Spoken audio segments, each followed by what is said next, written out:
Hello दोस्तों, कैसे हो आप लोग। आशा करता हूँ सब लोग अच्छे होंगे और आपकी पढ़ाई भी अच्छी चल रही होगी।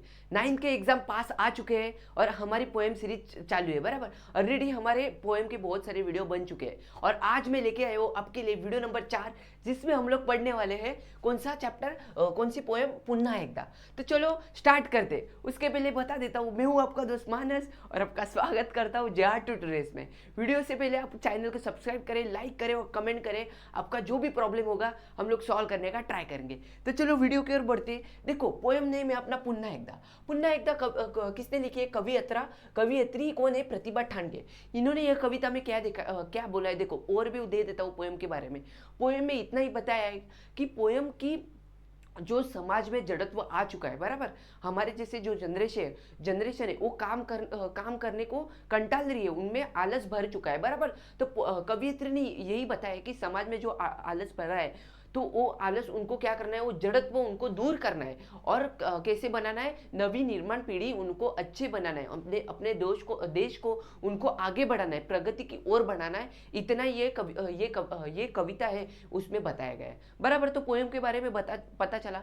पोएम के बारे में और एक ओवरव्यू दे देता हूँ कि पोएम जो पढ़ने में बहुत ही ईजी है, जो भी वर्ड है, शब्द है पोएम के बहुत ही ईजी लेवल के, लेकिन पोएम का जो मीनिंग है वो बहुत ही डीपली है। तो वीडियो में लास्ट तक रहे और जो भी मैं बताया अच्छे से सुनो, नोटबुक लेके बैठो और जो भी आपका डाउट रहेगा उस पर क्लियर करते जाओ बराबर। जो भी मैं शब्द दूंगा वो लिखते जाओ।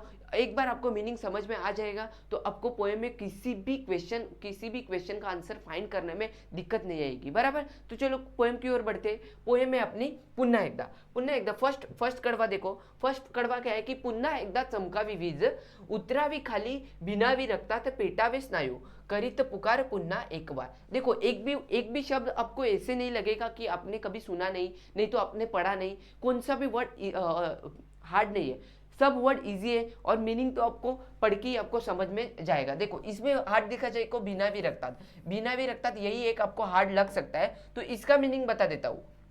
देखो बिना भी रक्तात मतलब क्या? बिना भी रक्तात मतलब जो अपने रक्त है उसमें क्या मिसला भी, मतलब उसमें समा रहे हो बराबर, उसका उतना ही मीनिंग है, बाकी कुछ नहीं। पेटा पे स्नायु मतलब कि आपको स्नायु मतलब मालूम है, स्नायु मतलब क्या होता है बराबर। तो बहुत ही सिंपल इसमें वर्ड है, एक भी वर्ड आपको हार्ड नहीं है बराबर। लेकिन इसका मीनिंग देखो, मीनिंग बहुत डीपली मीनिंग है, तो मीनिंग समझने का ट्राई करो। बाकी आप कुछ भी नहीं समझे तो आपको चलेगा, शब्द का मीनिंग भी नहीं समझे लेकिन आप पोएम का मीनिंग समझे तो आपको सब कुछ लिख सकते हो बराबर। रस ग्रहण भी आपके जो पांच टाइप का आता है, रस ग्रहण मतलब 5 टॉपिक उसमें रहते हैं, वो भी आप खुद से लिख सकते हो एक बार आपको मीनिंग समझा तो बराबर। इसका मीनिंग देखो, पुन्हा एकदा चमकावी वीज। तो देखो इसमें कवियत्री जो है प्रतिभा ठाणगे, इन्होंने क्या लिया है, 3 कडवे, उसमें उन्होंने निसर्गातील जो तीन चीज़ें हैं, जैसे कि फर्स्ट इसमें वीज है, सेकेंड में बारिश है और थर्ड में वारा। इन 3 का एग्जाम्पल देके उन्होंने बताया कि हम लोग कैसे प्रगति की ओर बढ़ सकते हैं, बस इतना ही बताया बराबर। तो ये ध्यान में रखो, जो बोलता हूँ ध्यान में रखो, बहुत ही इंपॉर्टेंट बोलता हूँ बराबर। तो फर्स्ट इसमें देखो, पुन्हा एकदा चमकावी वीज, उतरावी खाली, मतलब क्या? वीज चमकावी, वीज कशी चमकावी, वीज चमकावी कशी आणि ती कशी उतरावी, खाली उतरावी। कशात उतरावी? जो माणूस है, हम लोग जैसा जड़त्व लेके बैठे, आलस लेके बैठे, उनके रक्त में वो जावी, उनके रक्त मध्ये जायला पाहिजे ती। आणि क्या, जो माणूस है, जो आलस लेके बैठा है, वो क्या जागृत होने चाहिए बराबर। और उसके आगे क्या, पेटावे स्नायू, करी तो पुकार पुन्हा एक बार। देखो फर्स्ट इसमें क्या कवि बोलती है कि आकाशात वीज पुन्हा एकदा चमकावी, आणि ती कशी चमकावी, ती केवळ आकाशात न राहता माणसाच्या मनात आणि त्याच्या रक्तात भिनावी, म्हणजे काय, त्याच्या रक्तात समावून जायला पाहिजे बरोबर। ती नुसती वीज आकाशात न चमकता ती माणसाच्या मनात, रक्तात गेली पाहिजे बरोबर।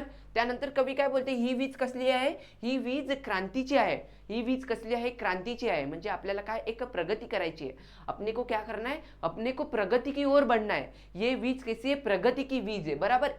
ये वीज एक ऊर्जा लेके आती है बराबर, ये कवियत्री बोलती है। उसके आगे क्या बोलती है कि ती लोकांच्या स्नायूमध्ये गेली पाहिजे, मतलब क्या, अपने बॉडी में जानी चाहिए, एक स्नायू के अंदर जानी चाहिए बराबर। उसके आगे क्या, जेणेकरून माणूस जे सुस्त झालेले आहे, सुस्त मतलब क्या, जिनके अंदर जड़त्व मतलब आलस भर चुका है, उनके अंदर जानी चाहिए और वो क्या होने चाहिए, वो जागृत होने चाहिए, वो क्या होने चाहिए, जागृत होने चाहिए। और वो क्या, अपने देश को क्या, प्रगति की ओर एकजुटी ने उनको लेके जाना चाहिए। ये अपने कवियत्री जो प्रतिभा ठानके है वो फर्स्ट कड़वे से अपने को बताती है। मतलब फर्स्ट कड़वे में किसका एग्जाम्पल लिया है? वीज का। किसका? वीज का एग्जाम्पल देके उन्होंने बताया कि जो आदमी जड़त्व लेके बैठे हैं उनके अंदर क्या जो वीज है वो सिर्फ आकाश में नहीं, तो उनके अंदर, उनके स्नायु में, उनके रक्त है उनमें जानी चाहिए और वो जागरूक होके प्रगति की ओर बढ़ने चाहिए। और ये बीज कैसी है? क्रांति की बीज है, ऊर्जा की बीज है। बस इतना ही कवियत्री ने फर्स्ट कड़वे में बोला है। बराबर।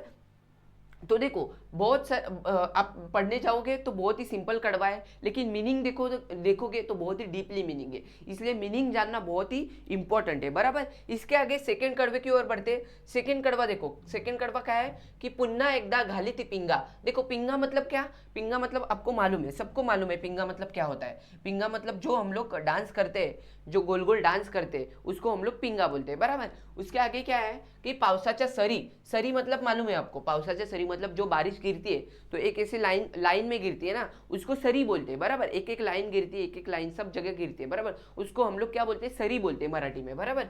उसके आगे क्या है? वायात बेभान कोसळाव्या खाली मातीत माती व्हावी एक।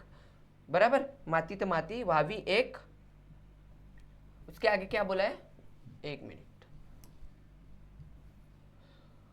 पुसून टाकीत भेदाभेद पुन्हा एक वेळ। पुसून टाकीत भेदाभेद पुन्हा एक वेळ। बराबर। तो देखो सिंपल है, पढ़ने में तो बहुत ही सिंपल है, कुछ नहीं। कवि ने बोला है इसमें, क्या बोला है कि इसमें किसका एग्जाम्पल लिया है? इसमें बारिश का एग्जाम्पल लिया है। कवि क्या बोलते हैं इसमें? बारिश का एग्जाम्पल लेके कवियत्री क्या बोलती है कि जैसे बारिश गिरती है, जब बारिश गिरती है तो वो भेदाभेद करती नहीं है, भेदभाव करती नहीं है कि तू एक जो पाउस की सर रहती है, बराबर, बारिश की सर रहती है, वो एक गिर, तू ही गिर, तू मत गिर, ऐसे नहीं करती। सब सर बारिश की सब जो सर होती है वो गिरती है और कहाँ जाके मिलती है? जो माटी अपनी मिट्टी रहती है उसमें जाके मिलती है। बराबर। तो कवियत्री इसमें संदेश क्या देना चाहते हैं कि जो हम लोग जैसे मानुष है, मतलब आदमी लोग है, वो भी क्या करना चाहिए? हम लोग जैसे उन्होंने क्या करना चाहिए? वो भी एक दूसरे से एकजुट होनी चाहिए और एकजुट होकर उन्होंने काम करना चाहिए, ना कि उन्होंने भेदभाव करना चाहिए। जैसे कि भेदभाव होता है, उच्च नीच जाति धर्म का भेदभाव होता है, उनका भेदभाव ना करते एकजुट होकर प्रगति की ओर बढ़ना चाहिए। हम लोग को क्या करना चाहिए? काम करना चाहिए। देखो यहाँ पे लिखा है, देखो पावसाच्या सरींचे उदाहरण दिले आहे कवयित्रीने। बराबर।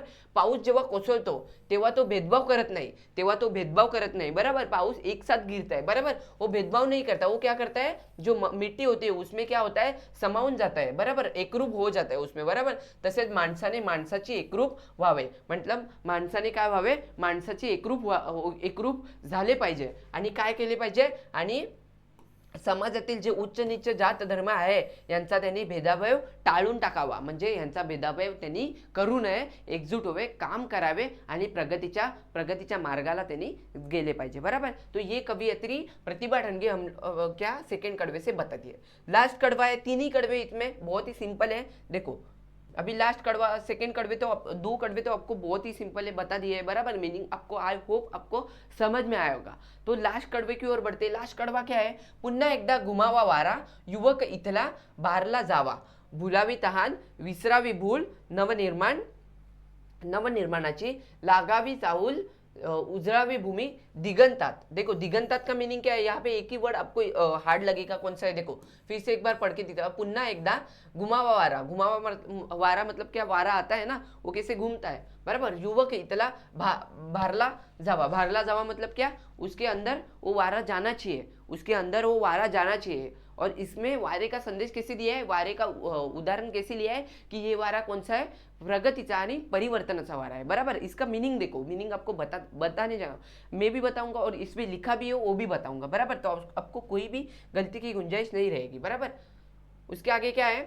भुलावी तहान। भुलावी तहान मतलब आपको इसका भी मीनिंग मालूम है, भुलावी तहान। विसरावी भूक, नवनिर्माणाची। किसकी? नवनिर्माणाची। लागावी चाहूल, उजळावी भूमि, दिगंतात। दिगंतात पुन्हा एकदा। दिगंतात का मीनिंग आपको नहीं आता होगा तो बता देता हूँ। दिगंतात मतलब क्या? दिगंतात मतलब सर्व दिशांना कीर्ती पसरली पाहिजे असे कवयित्री सांगत आहे। मतलब दिगंतात मतलब सर्व दिशांना, क्या? सर्व दिशांना, बराबर। तो जो भी इसमें जो हार्ड वर्ड है वो लिख के देता हूँ मैं, बराबर। इसमें एक ही वर्ड मेरे को हार्ड लगा, मतलब आपको नहीं आता होगा, ऐसे में आशा करके आपको लिख दिया हो, बराबर। तो इसका मीनिंग देखो, कवियत्री क्या बोलती है कि इसमें किसका उल्लेख किया है, हर एक में देखो मैं बोला जैसे कि तीन का उल्लेख किया है। फर्स्ट कड़ में किसका उल्लेख किया है, वीज का, सेकेंड में बारिश का, और थर्ड में वीज, जो वीज होती है उसका उल्लेख किया है कवियत्री ने। तो इसमें क्या बोलती है, नहीं इसमें वारे का उल्लेख किया है। इसमें वारा क्या बोलती है कवियत्री की, जो वारा होता है वो कैसे झंझावत, झंझावत मतलब जोर से तेजी से आए वारा, और किसमें वो समावे, जो हम लोग क्या जो युवक है उनके अंदर उनके अंदर जाना चाहिए, उनके अंदर ये वारा जाना चाहिए। और ये वारा कैसा है, ये वारा प्रगति का और परिवर्तन का है वारा, बराबर। ऐसे कवयित्री प्रतिभा ठाणगे आपणे को बोलते, बराबर। त्यांच्या मनात नवनिर्माणाची ओढ निर्माण व्हायला पाहिजे। जेव्हा असा तरुण उभा राहील तेव्हाच हा देश आपला काय प्रकाशाने उजळेल आणि प्रगतीच्या मार्गाला जाईल, आणि आपल्या देशाची काय करेल, प्रगती करेल, आणि आपल्या देशाचं नाव दिगंतात, दिगंतात म्हणजे मतलब क्या, सर्व दिशांना आपल्या देशाची काय कीर्ती पसरेल। हेच कवयित्री थर्ड पॅराग्राफमधून सांगते, बरोबर। तर खूप इझी आहे मीनिंग, याचा मीनिंग पण तुम्हाला सांगितलं, म्हणजे डीपली मीनिंग आहे, थोडा तुम्हाला समझने गरज है। म्हणजे घरी जाऊन तुम्ही घर जाके आप लोग एक बार प्रैक्टिस करो इसका, बराबर। तो ये है इसका मीनिंग। इसके बाद आपका सब्जेक्ट भी लिख के दिया हो कि इसमें सब्जेक्ट क्या है, विषय क्या है, बराबर। मीनिंग भी बता दिया हो, तो घर जाके एक बार आप प्रैक्टिस करो कि एक बार पढ़ने का ट्राई करो, और उसके हिसाब से आपको कितना समझा है बुक लिखो, और उसमें लिखने का, खुद से लिखने का ट्राई करो, तभी आपको समझेगा कि कितना मुझे समझा है और मैं कितना एग्जाम में लिख सकता हूँ, बराबर। तो इसके बाद इसका रस ग्रहण भी आएगा, रस ग्रहण भी इसके बाद वीडियो आएगी रस ग्रहण की। तो मिलते हैं नेक्स्ट वीडियो में। आज की ये वीडियो यहाँ ही स्टॉप करते हैं, मिलते हैं next video. Bye bye, take care.